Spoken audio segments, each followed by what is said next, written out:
Congressman, good evening. Thanks for your time. Glad to talk to you, Cam. It's great to have you on the program, and you recently talked about the new reporting requirement handed down by the Department of Justice in Fast and Furious there at the U.S. Capitol. And you say we need to control the ATF, not a push for more gun regulations. That's exactly correct.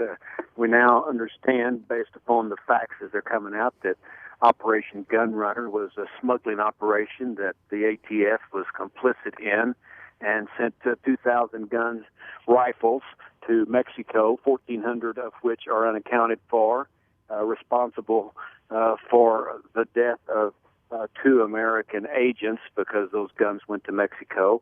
And so the government's answer is, well, let's have more gun control and require the 4 border states to report 2 rifles sold to one individual within a certain time frame.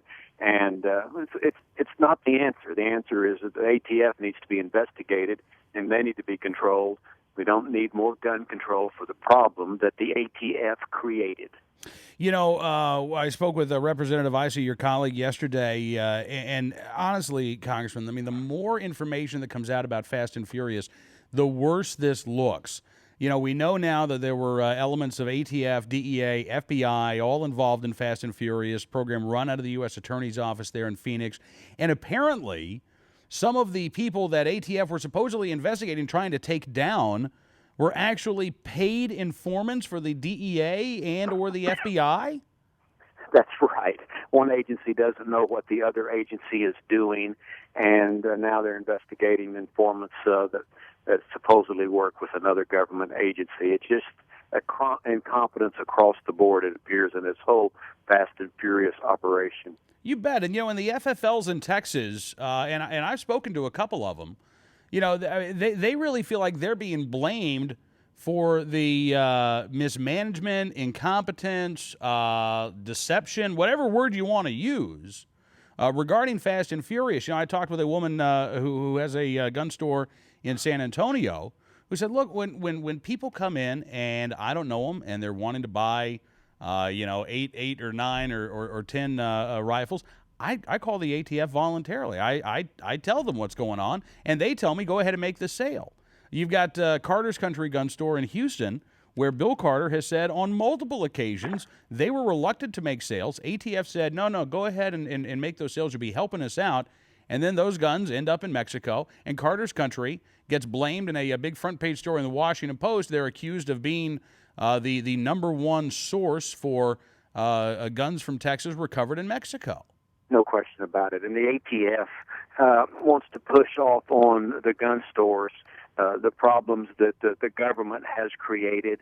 And now we're supposed to have these gun owners, gun stores, report back to the ATF gun sales. The very organization that is incompetent about tracking guns and sending them to Mexico, it makes no sense. Plus, Cam, there's another issue. The 4 border states are singled out.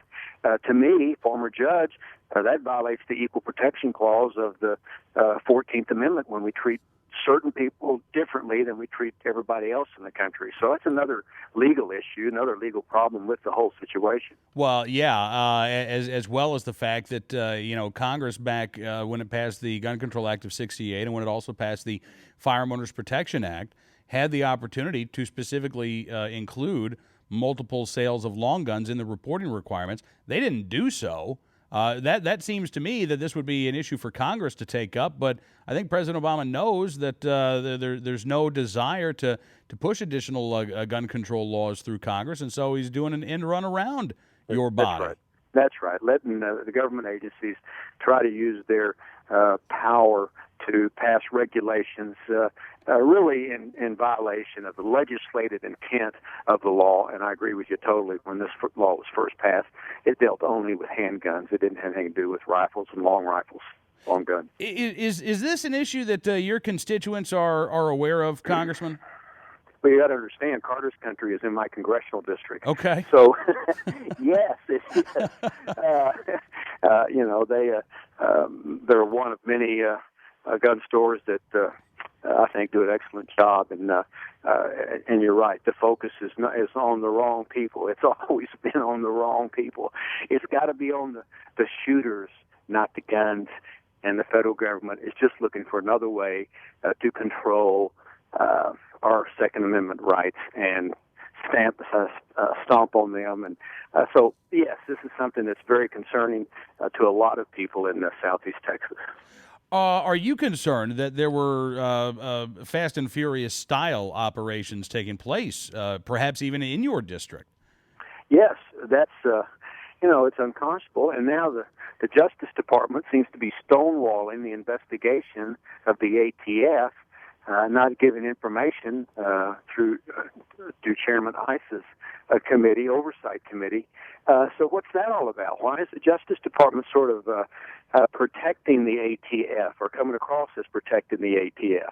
And so there's a lot of accountability that needs to come forward, and we get this whole operation, shed some light on the operation, hold members of the ATF accountable for what they've done, and even the Justice Department. Absolutely. Well, Congressman, listen, I appreciate you coming on the program. Before I let you go, I've got to ask you about the latest on the debt ceiling, the vote in the House yesterday on cut, cap, and balance, and now you actually have a plan that has been passed out of one of the legislative chambers there. Still waiting on plans from President Obama, though. That's correct. He has no plan. He's made a lot of speeches. A speech is not a plan. There is no legislation that he has given to the other side to introduce, and so there's nothing on the table legislatively. It's just a lot of talk. So we're going to move forward in the House. We're going to continue to, I think, do two things: make sure taxes aren't raised and cut spending, and then we expect the Senate to follow through and make a vote on those issues as well. And then the president, he's going to have to make a decision whether to support the legislation or veto it. 3 weeks ago, President Obama was quoted as saying that he wanted a long-term deal, and it had to include tax raises. And then today, we're told that the president would accept a short-term deal as long as it, quote, cuts the deficit. He famously said a few days ago, don't call my bluff. Has the president blinked, do you think, Congressman?